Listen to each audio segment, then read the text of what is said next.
All right, we are recording.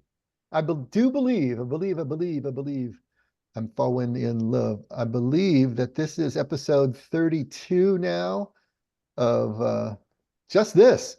So we are screaming at the speed of light. We've done 49 pages in 32 weeks. It's quality, not quantity. Come on. We are going to start on page 49, the last little section here of chapter 1 called Finally Free. And yeah, we're actually getting through chapter 1. Anyone have anything that they were carrying over from last week that you want to talk about tonight before we get into something new? Well, I want to add to our discussion from last week that Patricia brought up suffering, meaningless suffering, and the futility of it. So I was reading up on Sisyphus and Camus' essay on the myth of Sisyphus. And there's so much to say. There's not enough time to say it. And the one takeaway that stands out for me is the toiling that we have. We have the agency to impose meaning into it. And what Camus wrote at the very end, that Sisyphus can be happy despite this seemingly futile suffering that he's going through, is when he's in the summit and he has pushed this rock to the summit. There's a split second where it's about to roll back down, is to say how absurd this is. And I think it's that change of perspective that can free you. Then I thought about this, how some people have, it's the one that the one that stood out too are the parents who lost their children, not and they were suffering because of that loss and the pain, and to not have it in vain. So it reminded me, this was in the 80s for this mother, and she started MADD, Mothers Against Drunk Driving. She has to use that suffering and pain to a higher purpose beyond her. And I think that's part of the healing. And there's lots of stories, and I looked, the Adam Walsh Foundation, Amber Alert, all those. The other thing too that reminded me, and this is what Camus said too, is you either see it as absurd or you commit suicide, which reminded me of this ER doc during the COVID, and that overwhelming, crushing feeling she had. She killed herself. But then I go on and then read the quote of Mother Teresa, and reminds me, if you cannot feed 100 people, you feed one. That's it. Because you cannot all go to suicide. That is accepting death. I mean, we're all condemned to death, but not committing suicide. What Camus said too is you're rejecting death right now. It's okay. You can do it. There's meaning to your suffering. And then AI also put, what do you do with your suffering? It seems meaningless. Is to have humility, to have gratitude, to heal and be of service. And this is everything that's out there. And then you send me our essay about Ecclesiastes, that all is vanity and vain. And we So toil. Ellen kind of dropped us all in the Oh deep my end of the gosh. pool here. And so it's kind of like mid-thought. Well, she and I have been having a conversation during the week. So if you're not familiar with Sisyphus, Sisyphus is the character from Greek mythology who was punished by the gods for cheating death and several other things that he did by forcing him for all eternity to push a boulder up the mountain, and then only to have it roll back down and then have to do it again and again and again. And Camus, Albert Camus, that she was talking about, was a mid-20th century French philosopher who was an absurdist. He kind of was the father of absurdism, to see life as completely absurd and meaningless. And yet, in the article that Ellen's talking about, he argued that even if you believe that everything is absurd and everything is meaningless, that typically would lead to suicide. But he found a way through that. And the way through that is that in order to see that life is absurd, you have to be conscious that it's absurd. if you weren't conscious of it, then you wouldn't feel that it was absurd. And that consciousness itself is the reason to keep living. And he talks about it in what Ellen was saying. After the boulder rolls back down, it's in the walk back down the mountain to do the work all over again, where Sisyphus has this pause, where he becomes conscious of what he's doing. It's kind of like the task within the task that Richard Rohr talks about, that it's not in the meaningless task or the meaningless details of life that we find the reason to keep living, but it's in this deeper thing. Now, Camus wouldn't recognize that because he was absolute about his absurdism, but he still found a reason to live. So just some interesting thoughts. I tied it to Ecclesiastes because Ecclesiastes and Job are two books in the Bible that have these same themes in them. And as we wrap up the Sermon on the Mount on Sundays at the Effect, I'm going to do a message on Ecclesiastes and bring in some of these themes because it's absolutely essential for us to be able, like I'm always talking about the two things that we need to be able to do is accept life on life's terms and still live with hope and gratitude. To accept life on life's terms means to accept a certain amount of absurdity because life presents that way. And if you aren't honest about the way life presents, then where is the foundation for everything else you're going to build? And Ecclesiastes and Job both give us that if we're willing to really learn the lessons that they're trying to teach and not just gloss over them. But it's all part of the entire message. So I really applaud Ellen. She's been chewing this stuff up, for the last few weeks. But hopefully that gave you something to work with. And So I wanted to bring up, because you had said you wished I was there. And so I was thinking about how in the beginning when Robert Rohr said you're going to be stuck in the lesson till you learn the lesson. And it was like, okay, which lesson do you want me to learn? Because it's really interesting. I will tell you, I've said this before. You turn into a widow, all of your good history, it goes with it, in society. It's as if I've never had a good relationship, as if I've never had to navigate anything. And so this is what I've heard over and over again. You learn to be happy living alone. You need to learn to navigate life on your own. It's like, well, dang it, you're not. You're in relationship. I mean, I got mad when I read that with Richard Rohr, because I'm thinking, okay, when you run a business, you will never learn all the lessons there are to run a business. It's very fluid. It's continual, and it's something different. On one hand, it's very exciting. It keeps it from being boring. On the other hand, sometimes it's overwhelming with all of the perplexities that come with running a business. But I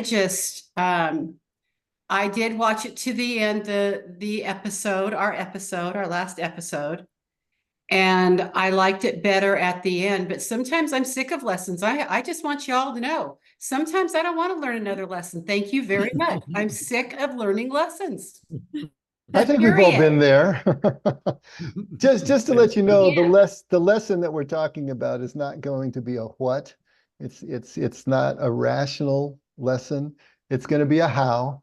It's going to be a way of just perceiving and experiencing life. It's going to be more general than that. So it's not going to be specific to anything. And as a how, it's going to be universal. It's going to be the same lesson. It's the same idea we've been talking about of letting the paradox stand.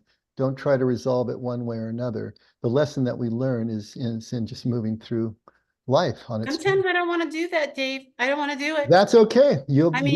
Mama said we'd have days like because that. sometimes I'm just here to tell y'all, it's overwhelming sometimes. And it's just like, I'm done with the overwhelm. I want out of the boat. Get me out. Give me a paddle. Give me a paddle. The end. Laurie, let me tell you, because I have a defiant thing in my heart. When I read about Sisyphus, and he says he's being punished by God because he defied the gods, he mocked Zeus, he defied death a couple of times. And here he has his punishment, that he's going to roll this rock for eternity. I'm saying, if I was Sisyphus and I defied gods already, why can't he say no? What are you going to do? Kill me? What what other things can you do already?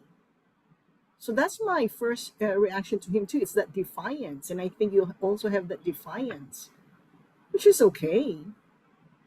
I mean, I'll mock the gods too, and Zeus is so fickle and stupid anyway, just like Henry VIII. All right. The god And we he, were raised with was Zeus. The god we were raised with was Zeus. And so, God with the cattle prod on the end of a spear, right? That's how we were raised. Anyway. okay. Anyway, let's move on. I'm sorry. We may be getting a little literal, but let's this is real. I mean, what Lori's talking about is real. What Ellen is talking about is real. What we're talking about in terms of this book are some ideals, right? And some contemplative ideals in terms of a way that we can reform our experience of life. But let's face it, life is going to intrude, You're not going to be able to flip a contemplative switch in your heart or your mind, and all of a sudden all your days are going to be kingdom. There are going to be times and days where we're just not going to be able to do it. We're just not going to be equal to the task, and that's okay. You just get up the next day and you try again and again and again, and eventually you break through. I think I've said in here many times that you measure your spiritual progress not by the amount of times that you were triggered, but on the shortening recovery time from the trigger. The triggers are going to happen. Just count on it. We're human, all right? But further we go, we recover quicker and quicker and quicker from those triggers, and we realize we really are getting someplace. And then you have the experience of the triggers starting to thin out, becoming fewer and further between and less intense, and all of that happens as well. But initially, it's all about recovery time. It used to take decades to recover from a trigger, and now it can be hours or minutes. And sometimes you can see it coming and headed off at the pass.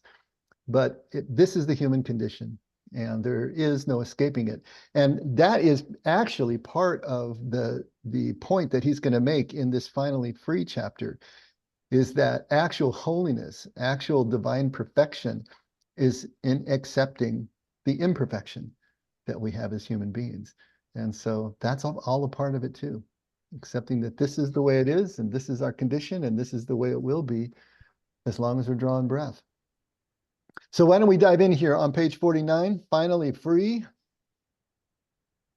God's goal is always union, which is very different from any private perfection, which is merely a goal of the small ego. That's an important distinction. Life lived fully and honestly inevitably involves both joy and suffering, a path of descent, doubt, and lots of little deaths that teach us to let go of our artificially created self and to live in the simple joy of divine union.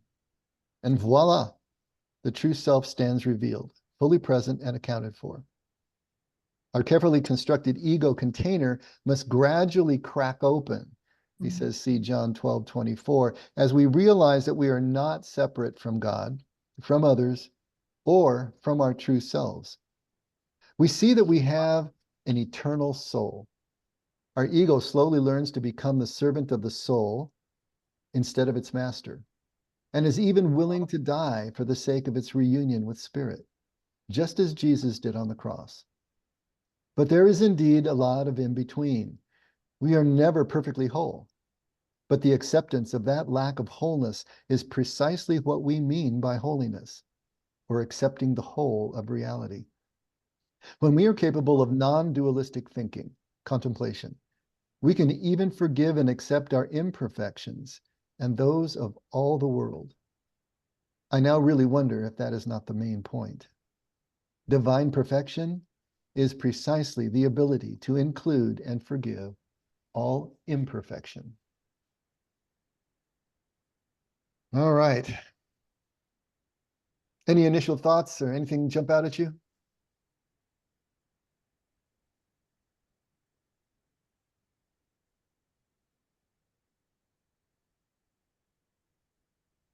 Not a one, really? Okay. I think the theme in all this of what I've been reading, and it's the acceptance, like you said, the imperfection, the paradox, the circumstances, the suffering, Hmm. acceptance of it. The resistance is actually painful. Oh yeah, and this is the other example I have with my daughter. When she was 11 years old, she needed all these vaccines, right? So she cried for an hour before and an hour after. I said, "Why are you still crying afterwards?" "Oh, I'm so afraid of it." Okay, it's already done, but there was suffering in that pain. Then she goes to college and she comes back and she has like earrings on the the cartilage of the ears, 3 or 4 holes on each side, and then through her nose. So I said, "Did it not hurt?" You said, "Well, of course it hurt, but there was no suffering." So it's our acceptance, and it's also the perception and the mindset. And I think that makes a difference whether one has pain and suffering or one just has pain. But one can move on and find joy in the things that we've done, the things that are happening. So she found joy.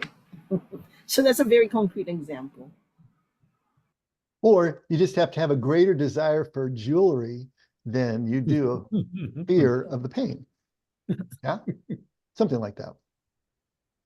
So if we go right back to the first sentence in this section, God's goal is always union, which is very different from any private perfection, which is merely a goal of the small ego. Okay, this goes right back to this acceptance bit, that he's driving toward at the last line of this section. Because the goal of private perfection, of course, is going to be the non-acceptance of imperfection. Somehow we can eradicate that. Somehow we can actually get there. And of course, there's the obsession that we must get there if we're going to be ever approved by God. But God's goal is always union, which is very different from any private perfection. First of all, do you agree with that statement? And second of all, why would it be true if you feel that it is or might be?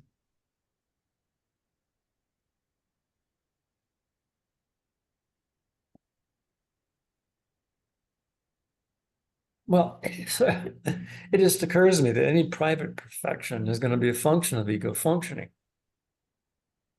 It's pretty much only the ego that can conceive of any way to achieve any kind of perfection. And so that would be predominantly an illusion, which is also a result of ego's functioning. Mm-hmm. So it doesn't mean anything.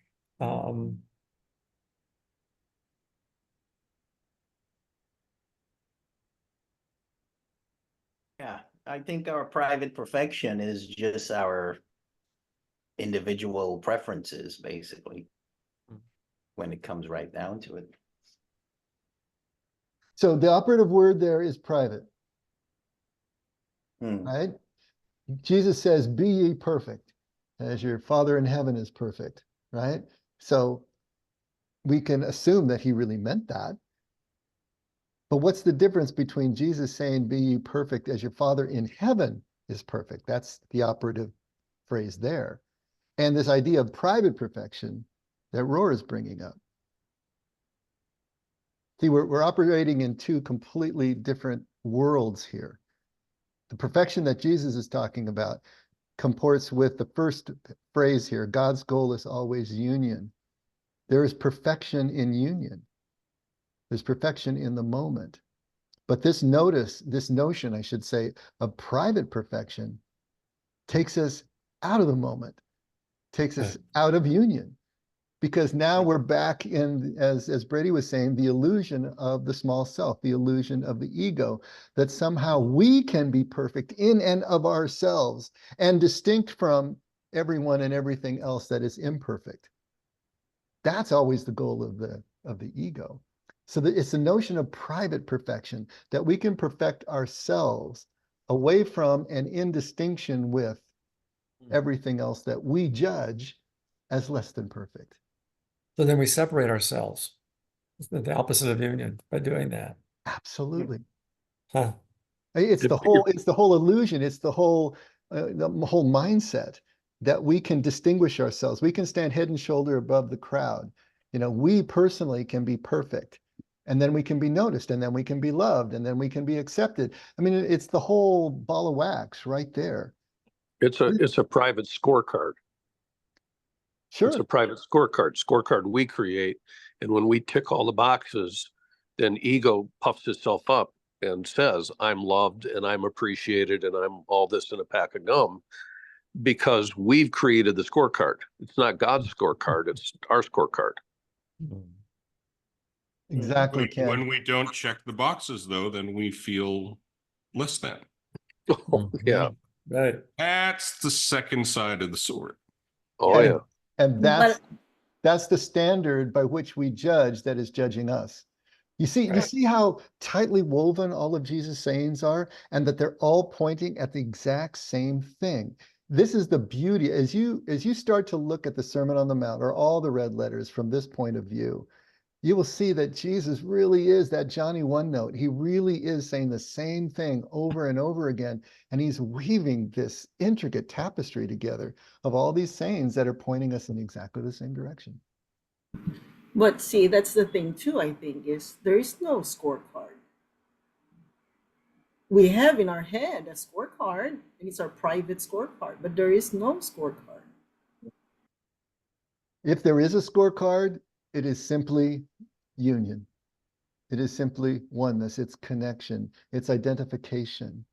That's it. When Jesus reduces the law down to just loving God with your whole heart, mind, and strength and loving your neighbor as yourself, or when he leaves his final commandment, love each other as I have loved you, he says they're going to know you're followers by my love.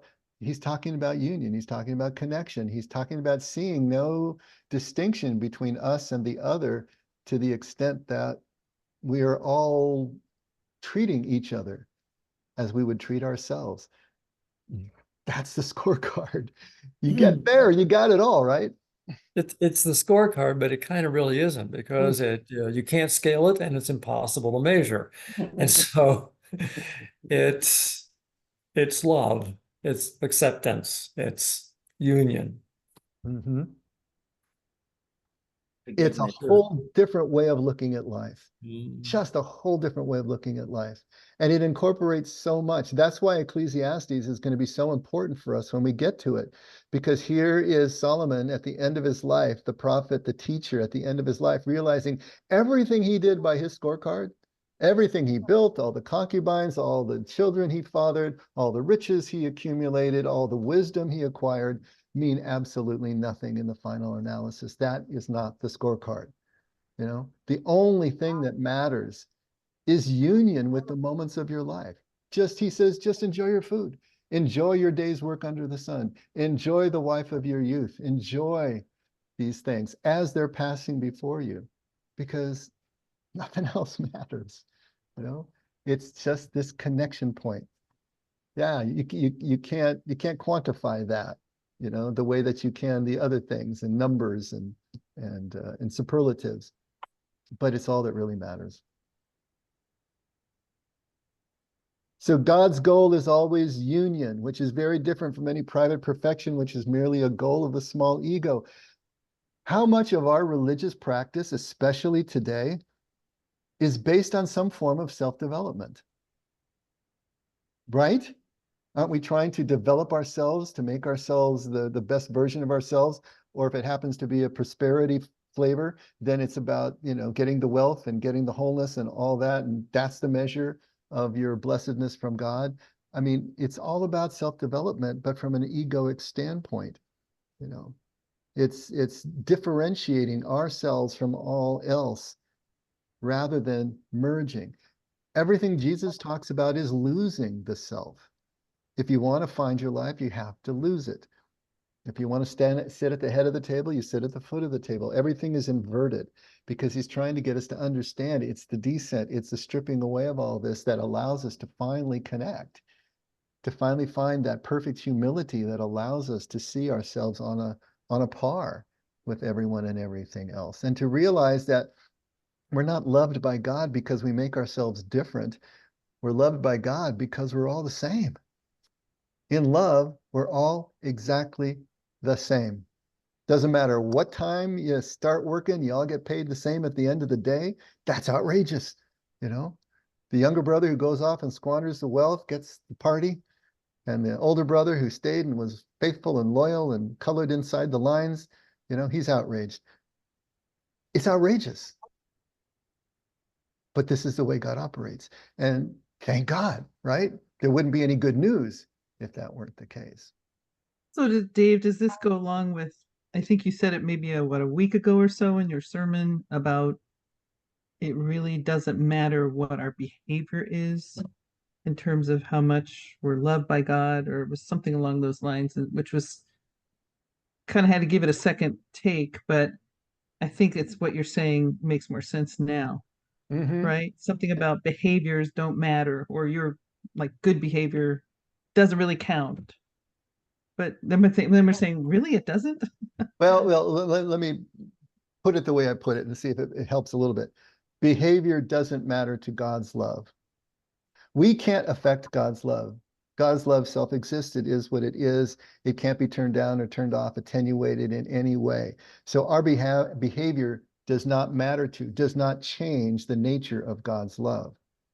However, our behavior has everything to do with whether we are going to experience God's love. Mhm. It doesn't change the fact of the love, it doesn't change how we're loved, but it changes our ability to experience the love. Actually, the sense of separation that has already occurred inside at the egoic level is the source of all the behaviors that we would say were unloving or unlawful. And so, yeah, we're talking about a symptom and not a cause. But the behavior reflects what's inside, and what's inside is a sense of separation. Someone who is unified, someone who is really connected, is not going to act out in ways that hurts other people. It's when we are feeling separated, when we are feeling afraid and fearful, and that's when we're going to act in ways that we would consider unloving or unlawful. So, but we cannot change the nature of God's love. We just can't do it. That's what Jesus is trying to tell us. That's the good news. So our behavior doesn't matter. And in that sense, it means that we can't behave our way into God's approval because we already have it. So behaving and trying to perform and trying to distinguish ourselves in order to be noticed by God and approved by God is ridiculous on its face, because we already have that. Everybody has that equally. We all get paid the same. And so to keep on that is to continue to reinforce the egoic mindset, which is the kiss of death to kingdom. Which, for me, not speaking for Dave right now, but a continuation of that is if someone has not accepted Jesus Christ as their Lord and Savior, in my mind, speaking for anyone else in the room, that doesn't change God's love. So this is the thing where I was like, did I say the prayer right? Did I say it in the right church? All that kind of stuff. I already had the deal. I was just now open up to my eyes and accepting the gift. Did that make sense? Mm-hmm. Hope it doesn't sound too blasphemous, but that's the way I'm hearing what Dave's talking about. Again, God so loved the world. And then we get into 3:17, for God did not send his son into the world to condemn the world, but save the world through him. There's an emphasis on the word world. It's a very inclusive deal. Not just the Jews, not just the Gentiles, not just the good people. Everybody's in on it. So throw rock, fight with me about it, but that's No. We have to make these kinds of distinctions because we're talking about scorecards here, right?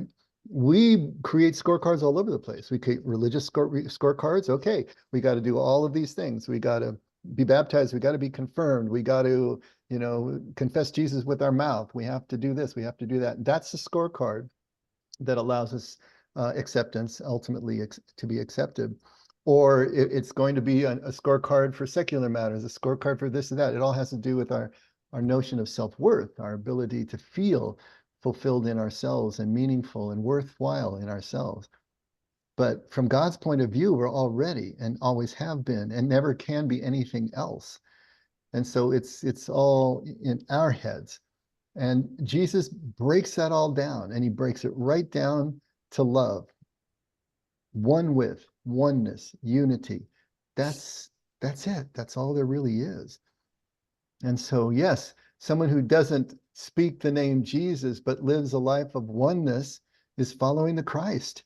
I mean, what other definition do we have? If you're really going to read Jesus as he is speaking.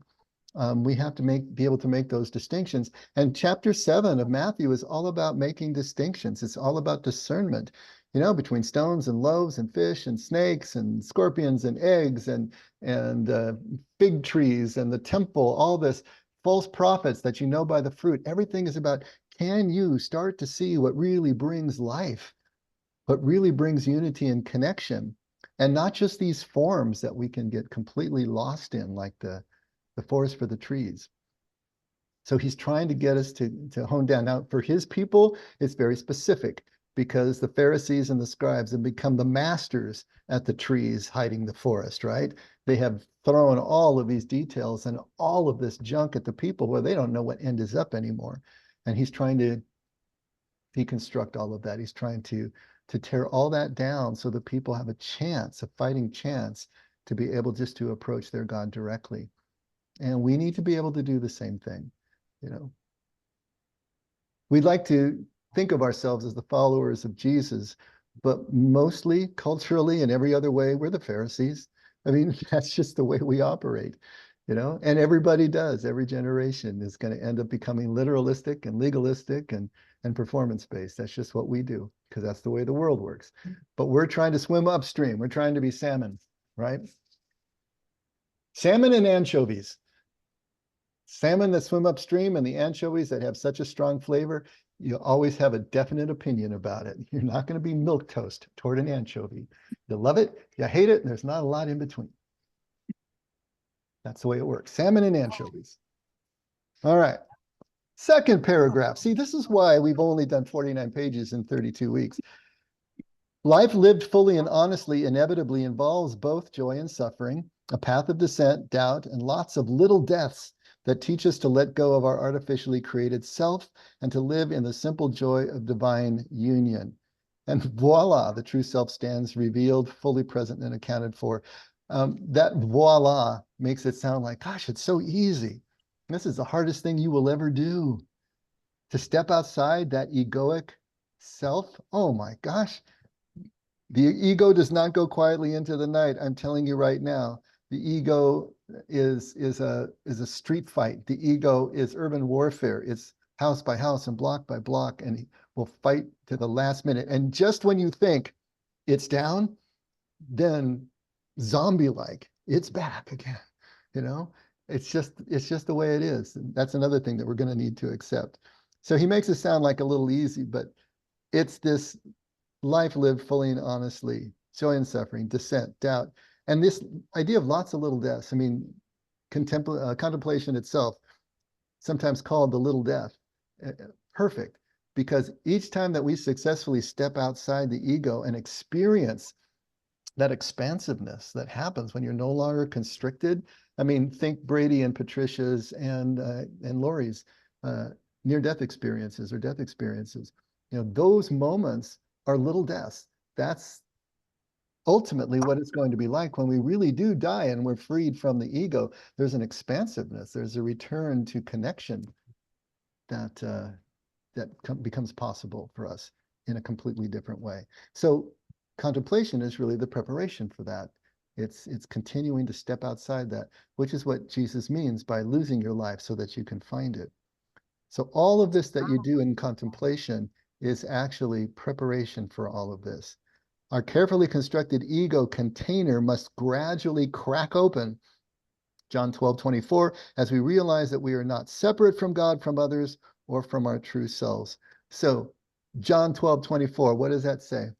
That's where Jesus says, unless a grain of wheat falls into the earth and dies, it remains alone.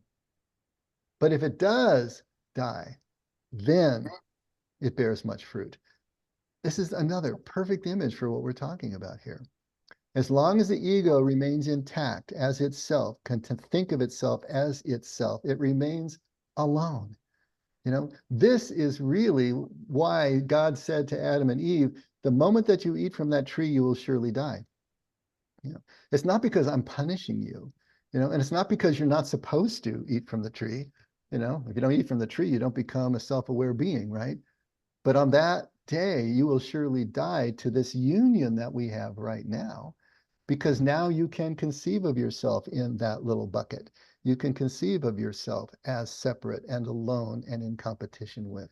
The whole world changes at that moment. Your whole perception of life changes at that moment.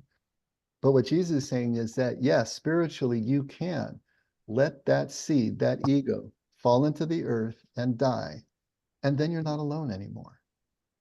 Now, as long as we're breathing, we need our egos. That's the interface with the outer world. So what we're doing, as he's going to say in the next paragraph, is that the ego becomes the servant of the true self and not the other way around. And so, yeah, we're going to still use the ego, but now we're using the ego and the ego's not using us anymore. You know, the tail's no longer wagging the dog. And that's the beautiful thing. Gosh, it's gotten late. I think I still want to do this. And I know I've read this in here before, but I'm hoping it's going to take on new meaning. This is the famous passage from Conjectures of a Guilty Bystander by Thomas Merton at 4th and Walnut in downtown Louisville. Okay, so just really quickly, what does it mean to become a monk, or what does it mean to join a religious order? You know, I did that for a very short period of time, but what it means is to set yourself apart. That's what holiness really means: to dedicate, to set aside, to set apart, to set yourself apart for a different kind of life. You take 3 vows: chastity, poverty, and obedience. And in his case, since it was a cloistered order, the Trappists, the Cistercians, he was going to be literally living apart from all the other life around him in this little community, this little container. And that's what attracted him at first, was to be able to set himself apart from all the rest of the sea of humanity in this one little holy enclave. And he saw the virtue in that. He saw that was his goal as a monk, was to live in that rarefied atmosphere, to live in that cloister away from everything else, so that he could really perfect his holiness. 15, 16 years later, as he's downtown Louisville doing some errands, whatever it happened to be, he has this experience at 4th and Walnut. And let's just read that. Can you all see the screen now? I can make it a little bigger. Does that work? Can see it? Yeah. Okay. In Louisville, at the corner of 4th and Walnut, in the center of the shopping district, I was suddenly overwhelmed with the realization that I loved all those people, that they were mine and I theirs, that we could not be alien to one another, even though we were total strangers. It was like waking from a dream of separateness, of spurious self-isolation in a special world, the world of renunciation and supposed holiness. The whole illusion of a separate holy existence is a dream. Not that I question the reality of my vocation or of my monastic life, but the conception of separation from the world that we have in the monastery too easily presents itself as a complete illusion. The illusion that by making vows, we become a different species of being, pseudo-angels, spiritual men, men of interior life, what have you. This sense of liberation from an illusory difference was such a relief and such a joy to me that I almost laughed out loud. And I suppose my happiness could have taken form in the words, thank God that I am like other men. I am like other men, that I am only a man among others. To think that for 16 or 17 years, I've been taking seriously this pure illusion that is implicit in so much of our monastic thinking. It is a glorious destiny to be a member of the human race. Though it is a race dedicated to many absurdities and one which makes many terrible mistakes, yet with all that, God himself gloried in becoming a member of the human race. A member of the human race. To think that such a commonplace realization should suddenly seem like news that one holds the winning ticket in a cosmic sweepstake. I have the immense joy of being man, a member of a race in which God himself became incarnate, as if the sorrows and stupidities of the human condition could overwhelm me now that I realize what we all are. And if only everybody could realize this, but it cannot be explained. There is no way of telling people that they are all walking around shining like the sun. This changes nothing in the sense and value of my solitude. For it is, in fact, the function of solitude to make one realize such things with a clarity that would be impossible to anyone completely immersed in the other cares, the other illusions, and all the automatisms of a tightly collective existence. My solitude, however, is not my own, for I see now how much it belongs to them, and that I have a responsibility for it in their regard, not just in my own. It is because I am one with them that I owe it to them to be alone. And when I am alone, they are not they, but my own self. There are no strangers. Then it was as if I suddenly saw the secret beauty of their hearts, the depths of their hearts, where neither sin nor desire nor self-knowledge can reach, the core of their reality, the person that each one is in God's eyes. If only they could all see themselves as they really are. If only we could see each other that way all the time. There would be no more war, no more hatred, no more cruelty, no more greed. I suppose the big problem would be that we would all fall down and worship each other. But this cannot be seen, only believed and understood by a peculiar gift. Do you see how this is the seed, the grain of wheat falling into the earth, dying, cracking open, so that the oneness can be perceived, the unity can seep back in? As long as Merton conceived of himself as a monk in the way that he egoically understood that to be, and for 15 years tried to be, as he would say later, making contemplative faces at himself in the mirror, he was alone. He was alone in his aloneness, and he didn't get the point of what it meant to be alone or why to be alone in the first place. But at this moment, everything becomes clearer to him. He was going to go back and be alone. He was going to go back and be in solitude. But now it was going to be a connected solitude. It was going to be perceived and experienced very differently. This is where contemplation ultimately needs to take us, not solitude as isolation, but solitude as being alone and quiet enough to be able to really sense the connection that we have with everyone and everything. I hope that helped. I hope it brought a little more clarity to what we're talking about. Let's see. Bottom of page 49, he says, we see that we have an eternal soul. I probably should say, let's go back. Our carefully constructed ego container must gradually crack open as we realize that we are not separate from God, from others, or from our true selves. We see that we have an eternal soul. Our ego slowly learns to become the servant of the soul instead of its master, and is even willing to die for the sake of its reunion with spirit, just as Jesus did on the cross. Kind of an interesting analogy there. Jesus dying on the cross as the symbol or as the type of ego dying on the cross, right? To crack open. I mean, when Jesus comes back after the resurrection, he's not the same Jesus. They don't recognize him at first, but he's expanded. He can walk through walls. There's something really different about him. They recognize him as Jesus, but he's not the same tight container with edges and handles anymore, right? It's a different quality. And so this analogy between Jesus dying on the cross and the ego dying, I think, is a good one. The one thing that I wanted to point out here, our ego slowly learns to become the servant of the soul instead of its master, and is even willing to die for the sake of its reunion with spirit.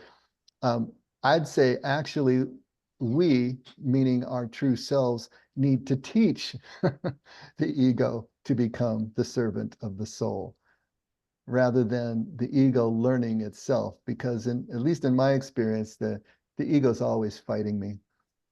I don't know that it ever stops doing that. So I don't know what the ego learns, but or on its own, but at least we can start to subjugate it if we are thinking of ourselves as soul or thinking of ourselves as true self, and get some balance that way.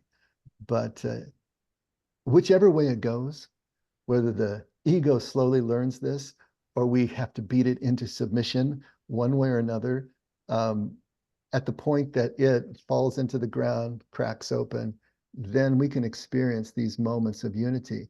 And then, of course, the ego comes back. We move back into ego, and we're back in that sense of separation. So there's always, again, that oscillation back and forth. That's the way life is experienced, as an oscillation.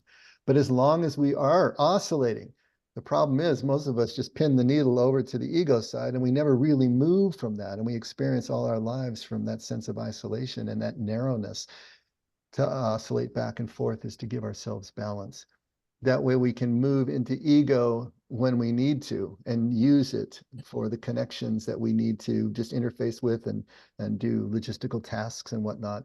And then we can move back into the expansiveness as we're working and as we're doing whatever it is we do. But there is that oscillation that needs to take place. And then finally, but there is indeed a lot of in between. I think I just said what he's going to say, right? We are never perfectly whole, but the acceptance of that lack of wholeness is precisely what we mean by holiness, or accepting the whole of reality. Now, he's playing with words here a bit, I think, because I don't see how acceptance of the lack of holiness is holiness in the sense that we were talking about it as being something that is dedicated or set apart for a specific purpose. But certainly as humans, we're never perfectly whole. I would say maybe replacing the word holiness there for humility works better for me, but this is just me, you know. The acceptance of that lack of holiness is precisely what we mean by humility, you know, just objectively and fully seeing ourselves as we are, no more, no less. Seeing our true relationships with ourselves, with each other, with God, with all of creation. That's what humility means. It doesn't put us down. We're just seeing ourselves as we really are, on a par with everything else, part of everything else, connected to. And that our fullest expression of wholeness and meaning and purpose and all of those things is going to be in relation to everything else, not in distinction to it. So now we're right back to that first line of this section. It's all about union. We are going to find our meaning, our purpose. We're going to find everything we're looking for in connection, but not apart from it. When we are capable of non-dualistic thinking, contemplation, we can even forgive and accept our imperfections and those of all the world. Why is non-dualistic thinking the operative there for Rohr? Because as long as you're thinking dualistically, there's a scorecard, to use Randy's word there, right? I mean, that's what dualistic thinking is all about. It's a scorecard. This is good. This is bad, you know? And I think it was it William or somebody was talking about preferences, you know? This is what I prefer. This is what I avoid. Those are scorecards, you know? So as long as we are thinking dualistically, as long as we're, and that's what the ego does, is think dualistically. As long as we're doing that, then there's no way that we're going to be able to forgive and accept our own imperfections, not to mention those of the world. We can't do it. We can't accept things as they are. We can't have a perfect moment if we're judging the circumstances to be imperfect. If we're judging the people who share the moment with us to be imperfect, if we're judging ourselves to be imperfect, how are you going to have a perfect moment? And yet in the union, in the connection, it's perfect. When Jesus says, be ye perfect as your Father in heaven is perfect, that's what he's talking about. It's not perfectionistic. It's not that there is no error. It's that you're perfectly present in union with, in connection with. That's perfection. And so divine perfection at the end here is precisely the ability to include and forgive all imperfection and to be one with it, to be completely connected with it, with all defenses down.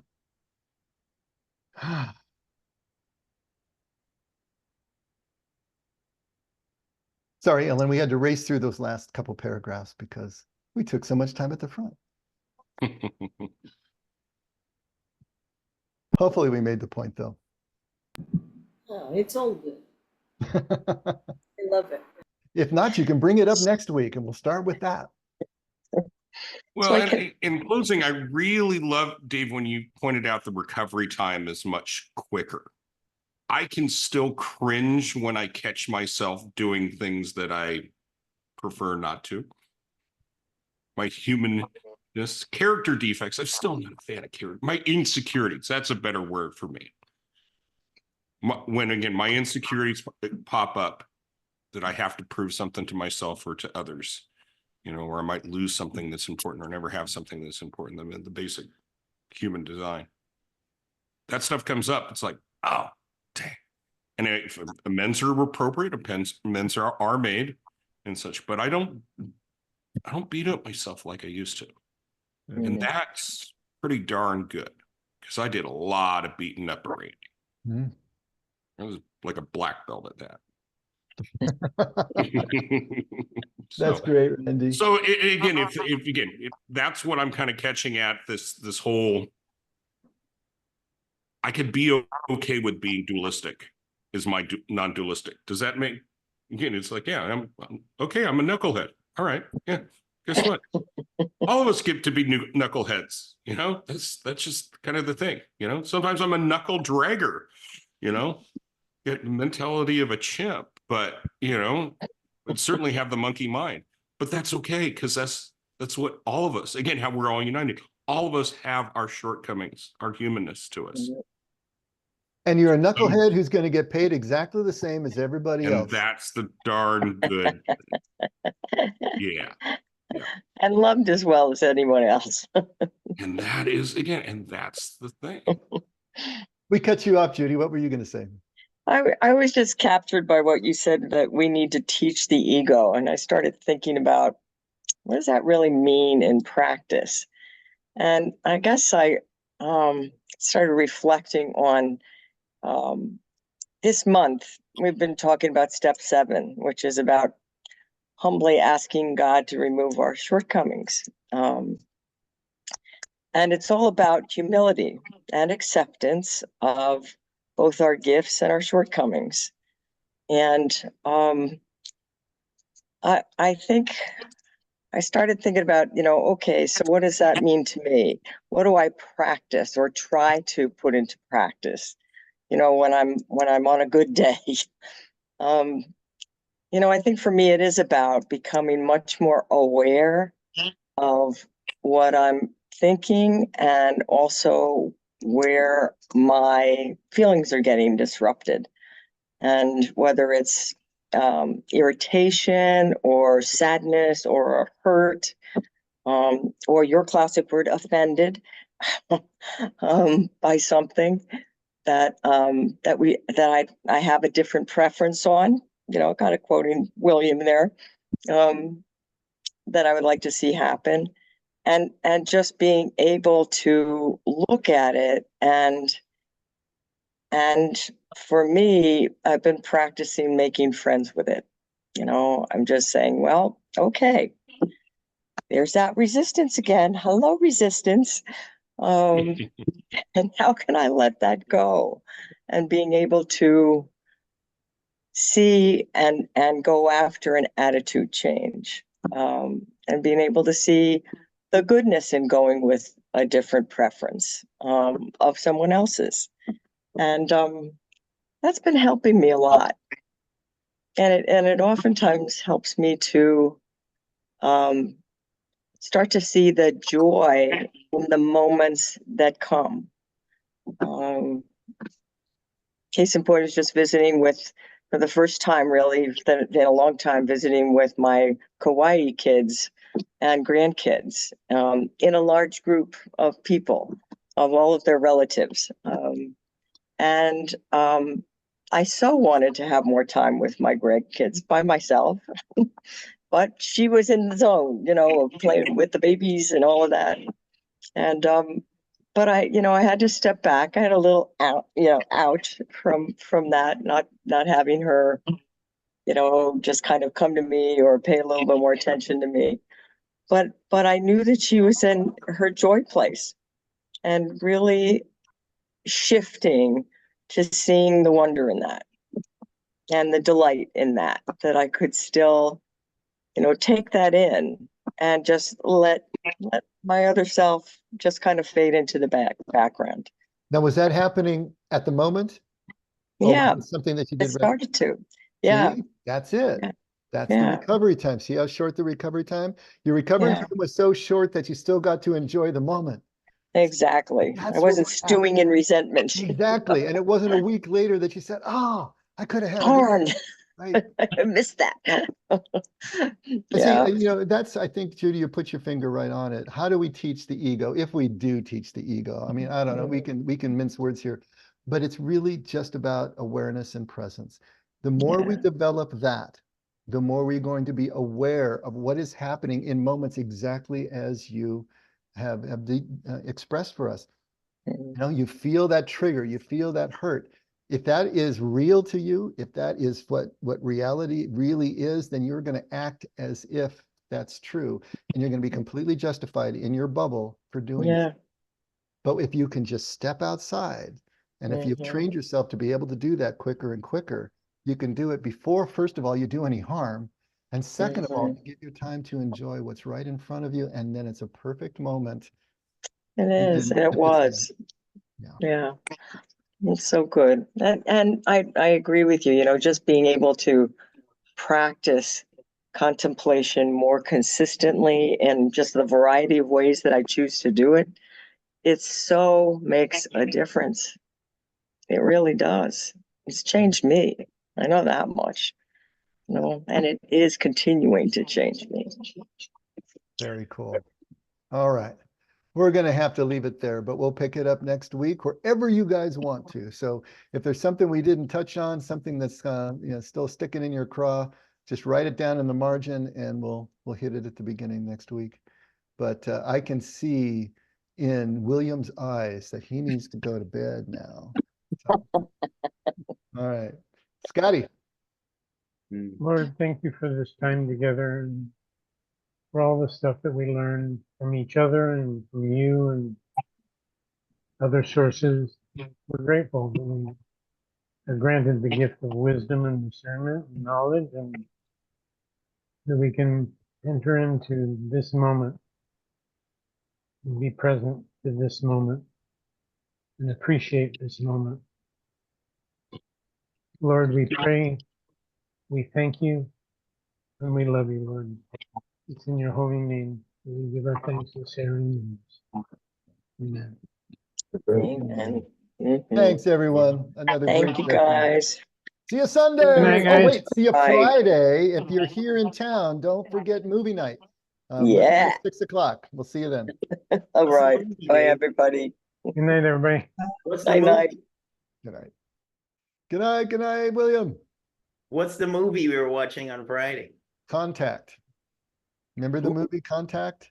Have you ever seen the movie Contact? Okay, with Jodie Foster, Matthew McConaughey.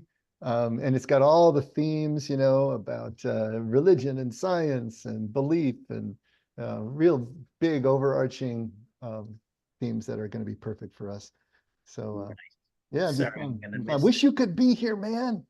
I'm gonna watch it while you guys are watching it. How is that? That'd be the best thing. Yeah. Okay. All right. Good to All see you, man. Bye, Jordana. Bye, Patricia. Yep, Patricia not there, but you're there, Jordana. See you soon.